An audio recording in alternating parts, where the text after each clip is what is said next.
A Szentgyeni látogatásunk folytatódik újabb kalandokkal.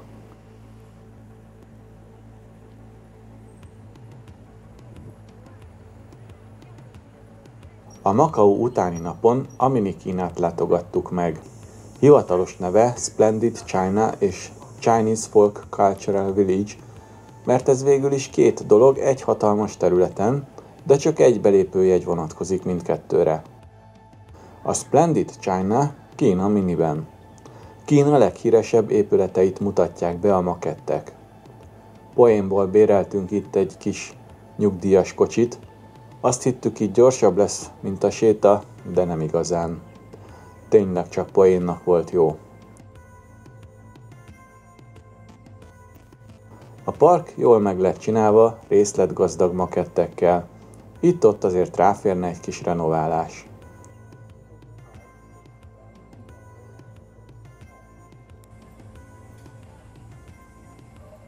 De ettől függetlenül tényleg érdekes, órákig el lehet benne sétálgatni. Nem messze a következő metró megállónál van egy ugyanilyen, ami a világ híres épületeit mutatja be.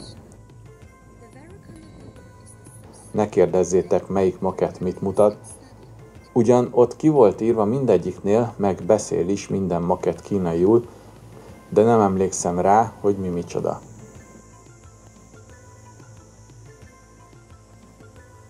Tulajdonképpen mindegy is, mert amit ismerünk, jártunk ott már esetleg, az úgy is beugrik, a többi meg úgysem fog megmaradni. Ezért most azt hagyjuk, inkább addig Szentgyенről beszélek.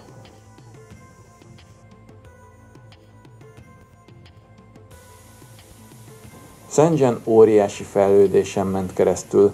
1980-ban a lakosság 300 000 fő volt, és a terület csak a töredéke a mainak. A GDP a városban $557 per fő, és elég szegény volt a környék. 1990-ben már 1,5 milliós volt a lakosság, 2000-ben 7, mára pedig 17,5 millió. A város GDP-je pedig $27,000 nőtt, ami már magasabb, mint Magyarországé.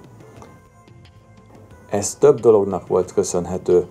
Az új iránnyal 96-tól a városba települtek a későbbi nagy tech cégek, de kereskedelmi központ is lett, az áruforgalom is megnőtt természetesen,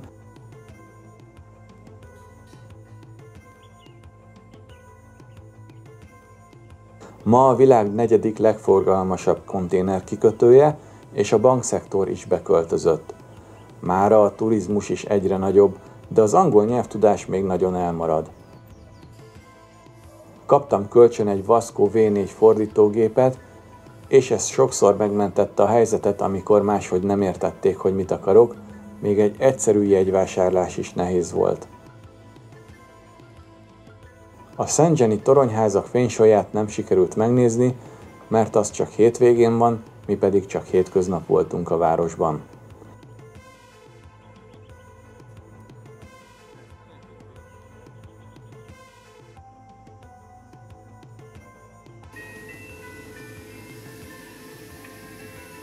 Ez egy takarítórobot, több ilyennel találkoztunk, be van programozva, hogy kövesse az utat, és magától megy körbe a parkban.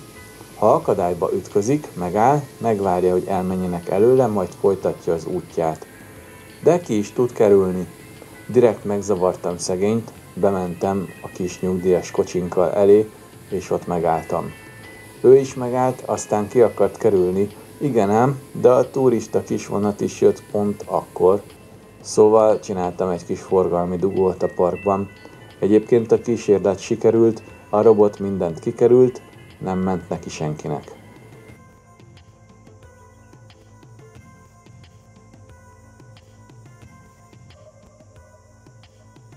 Kínára jellemző, hogy mindenfelé van toalett.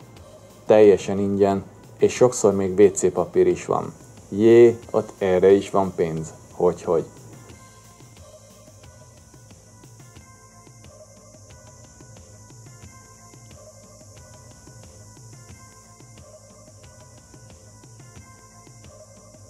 Egy dolog viszont rendkívül zavaró, a kis elektromos robogók. Nem azért, mert tök jó, hogy nem szabják össze a bűzükkel a várost, viszont keresztbe kasul mennek vele a gyalogosok közt, nem az úton a kocsik közt mennek, még véletlenül se, 2 lépésenként rájuk kell figyelni, figyelnek ők is, meg folyton dudálnak, de ez az egész akkor is zavaró.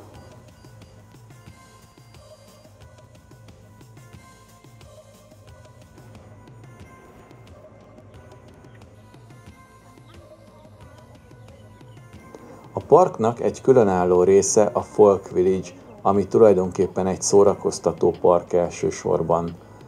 Vannak a kínai népcsoportokat bemutató házak is itt, de a fő dolog az a szórakoztatás. A Folk Village-ben nem készült felvétel, egyébként is sok minden zárva volt még, de idő hiányában mi csak körbeutaztunk rajta a kis nyugdíjas kocsinkkal.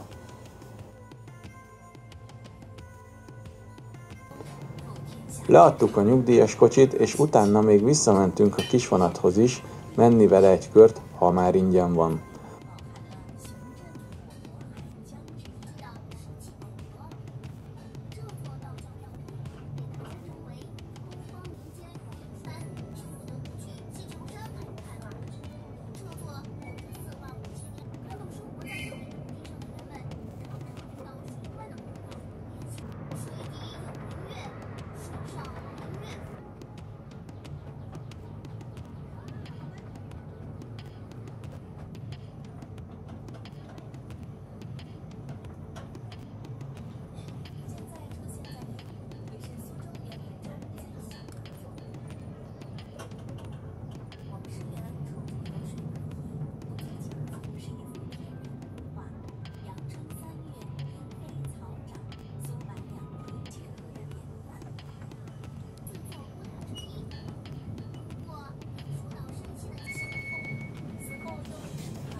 Utána épp csak elértünk az éttermekig, elkezdett szakadni az eső.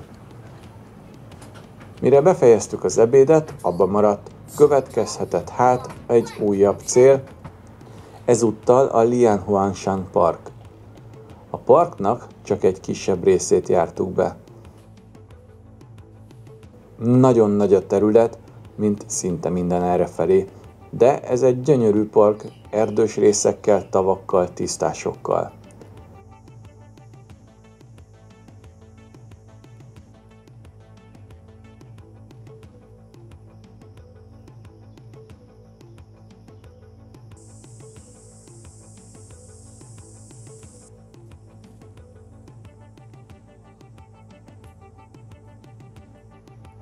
És hogy minden beszél, a parkban zene szól.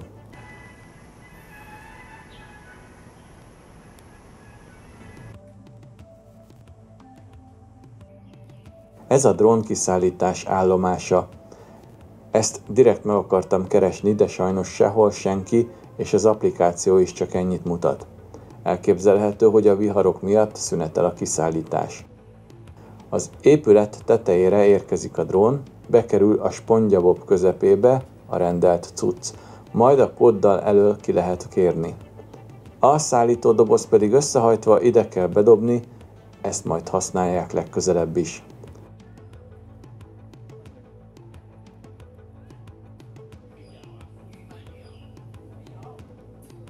Shenzhenben is közel 50% az elektromos autók aránya, ezért nagyon csendesek a hatsávos utak, és tiszta a levegő is, amennyire lehet egy ekkora városnál. Ez nekem nagyon tetszik, nem tudok betelni vele, mert otthon egy 2x2 út mellett is meg lehet fulladni, valamint nem győzöm hangsúlyozni az utcák és terek tisztaságát. Nem dobják el a szemetet, nem is dohányoznak sokan, vagy ha igen, nem látszik, de egy csík sincs eldobva sehol. Egyébként is folyton takarítanak mindenhol. Erre is van pénz meg ember. Az autók halk üzemét ellensúlyozandó, Kínában minden beszél, de tényleg minden. A mozgó lépcső, a lift, a megálló, az üzletek, a közlekedési lámpák, a parkok is, vagy legalább zenét játszanak le, ha éppen nem is beszél. Ez valami eszméletlen, hogy mindig megy valami duma. Ezek általában figyelmeztető biztonsági szövegek, vagy esetleg reklámok. Ez majd a következő állomásnál jól érzékelhető, mert a Dongmen Pedestrian Districthez mentünk.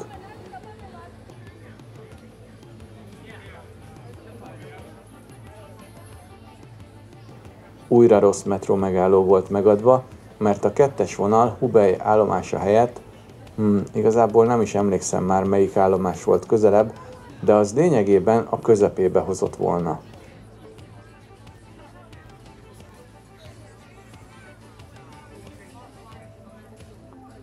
Ez tulajdonképpen egy hatalmas területű bevásárlórész. Rengeteg étkezési lehetőséggel, őrületes mennyiségű ruha, olyan nevet, logót tesznek rá, amit a vevő kér. Szóval nem hiszem, hogy a minőség itt előtérben van. Ez persze nem azt jelenti, hogy ne lenne minőségi áru is. Csak nem mindegy, hogy hol akar az ember venni, no és mit, meg mennyiért. A szart is legyártják és eladják, ha éppen az kell, vagy a maximális minőséget is, ha arra van igény.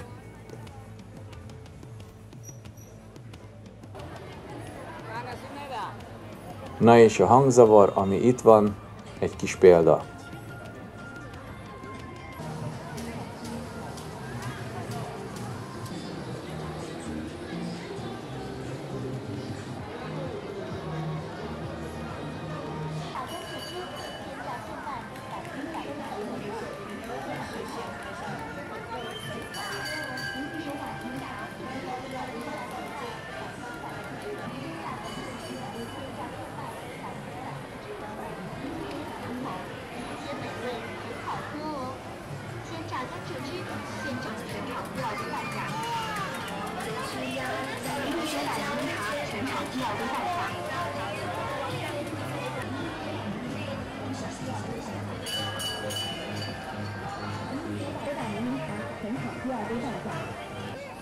Ez őrület.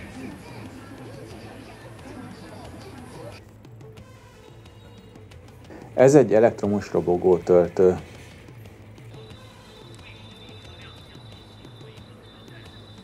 A Shenzheni szállásunk az elektronikai marketek mellett volt, ennek megvolt az az előnye, hogy minden nap bemehettünk valamelyikbe egy kicsit. Ezt, ha nem látja az ember, nem hiszi el. Jó és rossz értelemben is. Tipikus példa a robogók közlekedésére.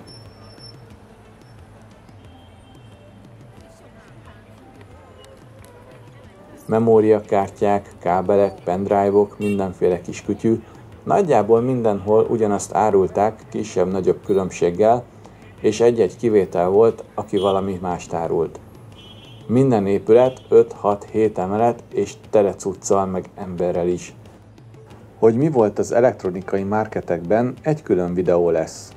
Shenzhenből sajnos a tájfun miatt nem tudtunk többet belepréselni az időbe, pedig lett volna még ötletem, például az önvezető taxikat megkeresni. Hajnalban taxival mentünk ki a Shenzhenbei állomásra, egy BYD elektromos taxi. Taxi is csak elektromos lehet, és egyenkocsik minden városban valamilyen típus, de mindig egyforma, ugyanolyanok. Baromi nagy hely volt hátul is, nagyon kényelmes ülésekkel. A következő úti cél Shanghai, ahová hajnali 7:24-es vonattal indultunk, ami majd a potom 1550 km-es távot 7 óra 15 perc alatt teszi meg.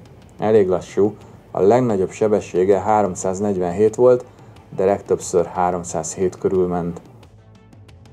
Ez az állomás sem kicsi, mint amilyeneket tavaly láttunk, és a felépítése is hasonló. Felső szint a váró, alatta a peronok. Minden vasútállomásra csak teljes ellenőrzés után lehet bemenni, a csomagot átvilágítják, tilos éles tárgyat, kést, ollót, stb. Bevinni, és az alkoholt sem engedik.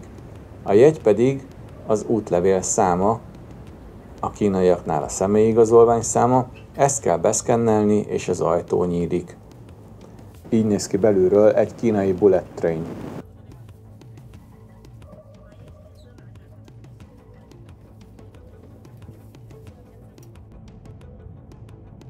A vonatszerelvényen mindenkinek megadott helye van. A széksorok 3-2-es osztásban vannak, és mindig a menetirány felé néznek a gyorsvonatokon. Az üléseket egy mozdulattal megforgatják a végállomásokon, tavaly láttuk. A pedált a széken lenyomja és megpörgeti az ülést. Az ülések húzata levehető és mosható.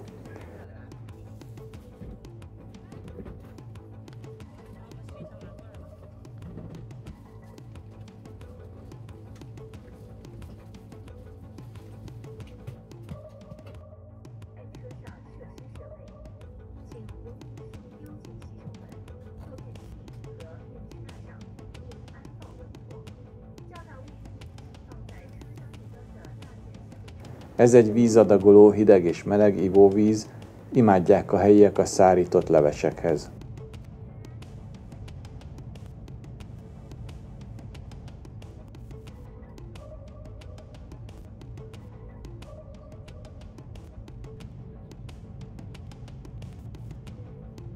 Külön nem vettem fel, de a székek karfáján van egy QR kód, amivel lehet rendelni kaját, piát és kihozzák az üléshez. Egyébként van egy étkezőkocsi is a szerelvényen.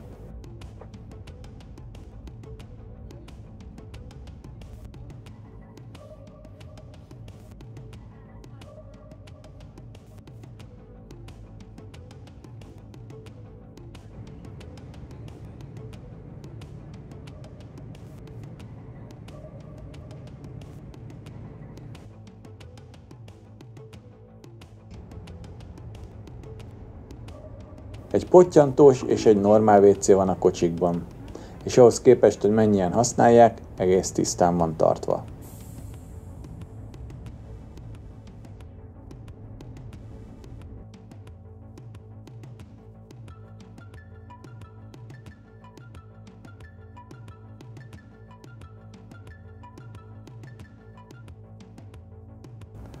A vonatokat meglepően sokan használják, eléggé népszerű közlekedési forma lett. Folyton tele volt.